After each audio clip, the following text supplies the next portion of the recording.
শিয়ালের বউ যখন ছাগল। একদিন এক বুদ্ধিমান শিয়াল বনের মধ্যে হাঁটছিল। সে ভাবছিল, এতদিন একলাই একলাই ঘুরলাম, এবার যদি একটা বউ পাওয়া যেত তাহলে বেশ হতো। কিন্তু কোনো শিয়ালই তার বুদ্ধির ফাঁদে পা দিচ্ছিল না। তাকে কোনো শিয়ালই বিয়ে করতে চায় না। হঠাৎ তার চোখ পড়ল এক সুন্দরী ছাগলের দিকে।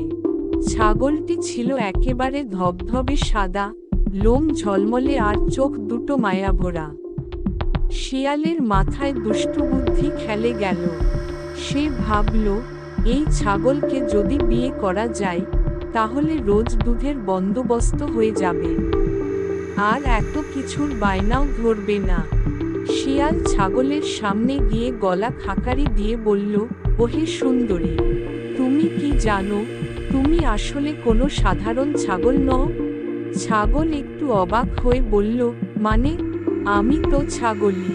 শিয়াল রহস্যময় কণ্ঠে বলল, না না, তুমি তো রাজপরিবারের মেয়ে।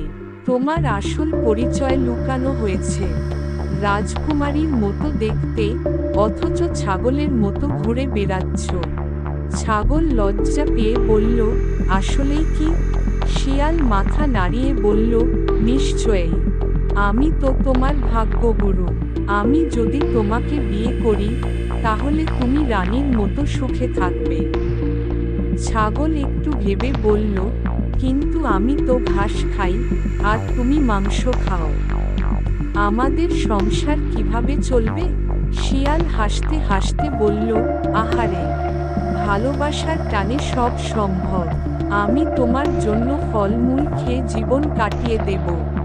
ছাগল বিশ্বাস করে বিয়ে করতে রাজি হয়ে গেল। বিয়ের পর ছাগল ও শিয়াল বনের ভিতর দিয়ে যাচ্ছিল। ছাগল বলল, আমি আগে আগে যেতে পারবো না। যদি সাপে কাটে তাহলে তো আমি মরে যাব। তুমি আগে আগে যাও। শিয়াল মনে মনে ভাবল, ছাগল মরতে চায় না, মরলে যেন আমিই মরি। বিয়ে হয়ে গেল ধুমধাম করে। শিয়াল তার বন্ধুদের বলল, এবার থেকে আমার বউকে সবাই রাজরানী হিসেবে সম্মান করবে। সবাই হাসি চেপে বলল, ঠিক আছে ঠিক আছে।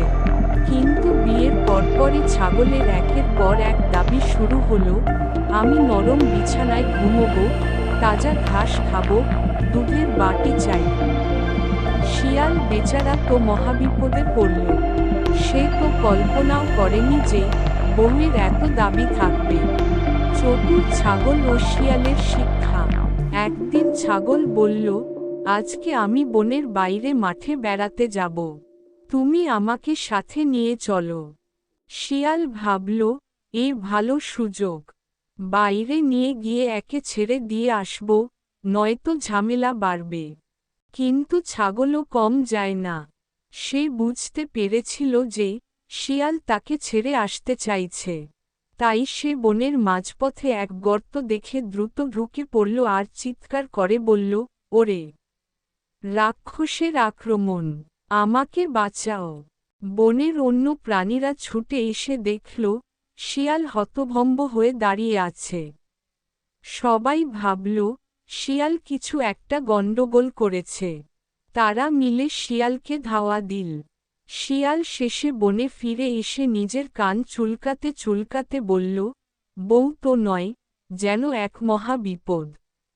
অন্য শিয়ালরা তখন হেসে বলল, ভাই, তোমার জন্য মায়া হচ্ছে। ছাগলকে বিয়ে করলে এমনই হয়। সেই থেকে শিয়াল আর কখনো বিয়ে করার কথা ভাবেনি।